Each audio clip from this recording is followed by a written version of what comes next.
Hi everyone, welcome back again. Ang topic natin today is market trends. So, before that, I need to read the disclaimer again. Okay, so Forex trading carries a high level of risk and may not suit to all investors.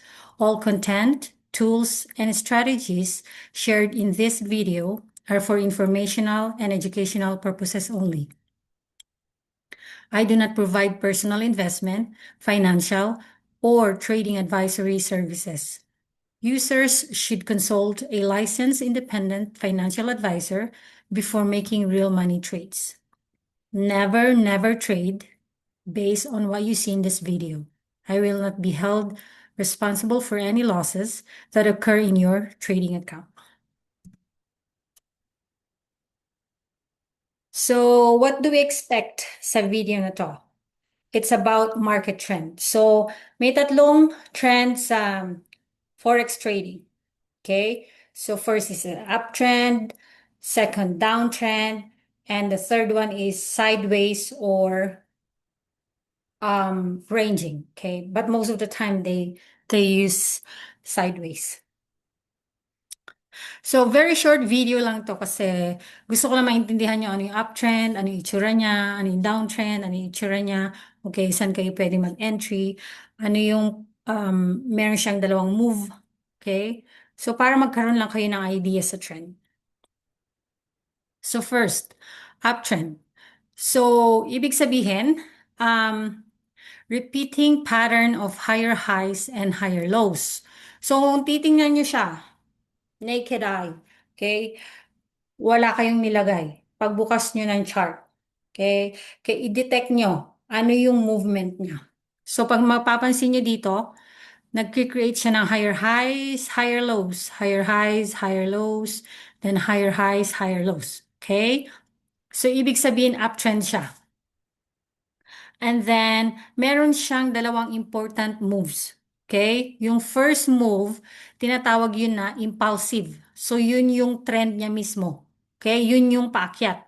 So, yung paakyat, paakyat, so impulsive move yung mga yan. So, kung papansin nyo, puro siya green. Okay? Puro siya green. Yan yung dapat sabayan. Okay? Yung second na move niya, tinatawag yun na retracement.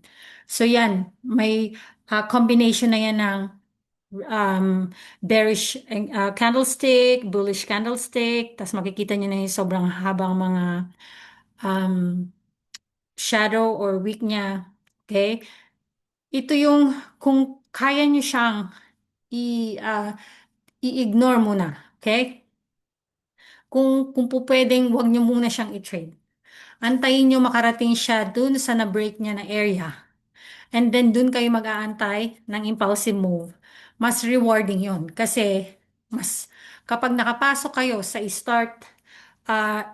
starting point ng impulsive move, mas mahaba yon. Okay? Yun yung mga tinatawag na swing trader. So usually nag-entry sila kung saan yung umpisa ng impulsive move. Okay? Most of the time, nag-aantay lang sila talaga. Hindi sila nag-trade ng retracement. Okay, kasi yung retracement, usually kapag trade mo yan, tapos hindi mo, hinold mo, andyan yung akyat baba siya. Okay? Bababa siya, babalik siya dun sa highest point, dun sa higher high and then bababa halos kalahati, minsan hindi pa kalahati. Alam mo yun, dun natatrap yung mga trader. Okay? So kung talagang mahirap siyang i-trade.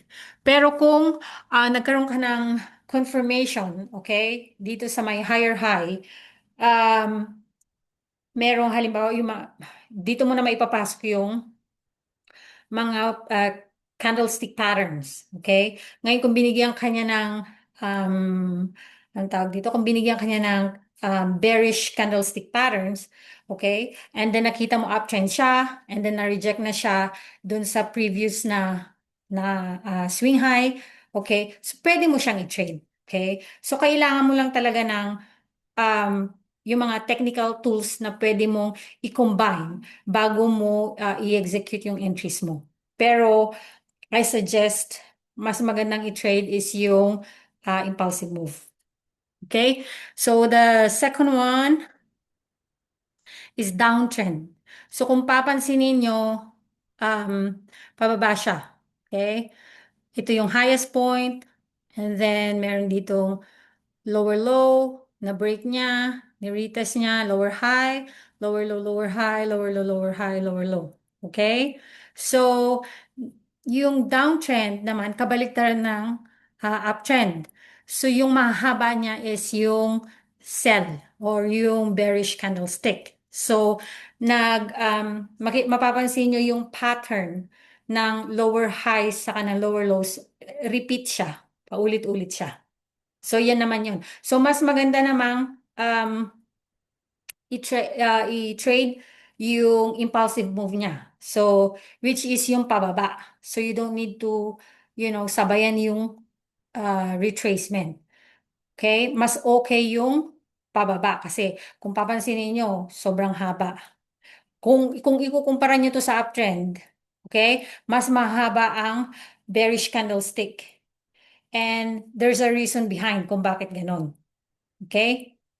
And then the third one is sideways and ranging. So kung papansinin nyo dito, um, nag, nag-set ng highest point dito and then the lowest price, or lowest price and highest price. So yung highest point or highest level, tinatawag yan na resistance. And then the lowest part, yan naman yung support. So kapag once na nagbabounce lang yung price between those two zones, ibig sabihin nasa sideways trend or market trend ang market. Okay? So mapapansin nyo, okay? Because this is a 4 hours time frame. Kung mapapansin nyo, oh no, I'm sorry, it's a daily time frame. Mapapansin nyo sa loob ng sideways, sa loob nitong sideways na to, may makikita kayo na perfect yung downtrend niya, meron kayong makikita perfect yung uptrend niya. Meron kayong makikita just bumagsak siya, isa lang ang green candlestick and then bumagsak na. So, basically kasi nagba-bounce back and forth siya. Okay, so medyo mahirap siya i-trade. Pero kapag nakita niyo yung sideways sa daily time frame, it's because we are not swing trader. Pwede niyo siyang i-trade as mag-i-scalp lang kayo. Okay? So, bigyan ko kayo ng example. So, yung left picture, ito yung example, very perfect. So, kapag nag-uptrend siya, bumubuo siya again ng higher high and higher lows. And then, pag nag-decide ang market na, oops, the price is way too high, I think kailangan na ng sideways. So, meaning, magdi-decide na sila. Okay? Magdi-decide sila kung yung price ba is mataas talaga or pwede na siyang kailangan i-correct ng konti. Okay? Kapag sinabing masyado ng mataas at need na ng correction for the price, dyan na papasok ang downtrend. Okay? So, kung saan nag-break out, so this is your support and resistance. So, sa nag-breakout, i-retest yung breakout niya. Okay? Minsan makikita nyo sa market, ganito mangyayari dyan. So, tuloy-tuloy siya. So, ilang zone yung break niya. And then, umakyat siya ulit hanggang dito. Okay? So, hindi na ni-retest. Kumbaga, yung na-break niya, hindi niya na ni-retest. So, nag-decide ang market na puntahan na yung lowest point. Okay? So, yung lowest. Okay, halimbawa, nagtuloy-tuloy siya. It happens na sa XAUUSD. Okay? So, hindi niya ini-retest. So, bumaba siya, na-reject siya somewhere here. Okay? And then, bumalik siya dito sa may resistance. Okay? So, iba-iba yung kung sa actual chart mo, iba-iba ang itsura. So, again, kailangan mo ng mga confluences. So, kung may previous siyang na-break na daily zone, so medyo tingnan mo. Ngayon kung ilang beses siyang na-reject doon. So, alam mo yun, marami kang dapat i-consider before ka mag-trade. Hindi pwedeng nakita mo tong favorite mong candlestick pattern, iti-trade mo na kaagad. Okay? Hindi pwedeng nakita mong uptrend siya, iti-trade mo na agad. Okay? Kasi ang uptrend pwedeng mag-end. Okay? Bakit? Kasi sa mga daily time frame, meron diyang mga zones, okay? Na first touch niya, okay? Unang pasok niya, first approach. So, malaki yung chance na magkaroon ng rejection. Magdi-decide muna si market kung ipupush ba, okay? Itataas na ba? Or ibababa muna for correction ng price. Okay? Um, ito yung daily time frame ng XAUSD. So, kung papansin niyo, nag-downtrend siya for the longest time. And then, for 2 months, nagsa-sideways siya. And then finally, nag-breakout na siya sa taas. There's a retest and slowly going up. Okay? So, ganyan lang. So, kahit ano pang time frame yan, makikita at makikita mo kung nagda-downtrend siya or nag-uptrend siya at kung nagsa-sideways siya. So, kung try to familiarize yourself, guys, pumunta kayo sa chart. Okay? So, yung first video, intindihin nyo muna yung candlestick para alam nyo kung ano yung mga parts niya. Okay? That's the first video. The second video is about candlestick patterns. So, kasi yung mga candlestick patterns na yan, very important yan kasi maiintindihan nyo kung nandyan ba yung sellers, nandyan yung buyers. Okay?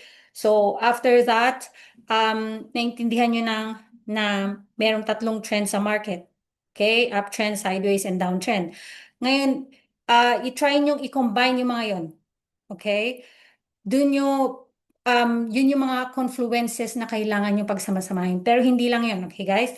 Kung papansinin nyo dito sa picture na to, gumamit ako ng trend line. So, next video will be about trend line, kung paano nyo siya, kung anong purpose niya sa market at saka kung paano nyo siya gagamitin. Okay? So, I hope marami na naman kayo natutunan sa video na to. And I'm hoping na magkita-kita ulit tayo sa next kong video, which is the topic will be about trend line. Okay, guys. Bye!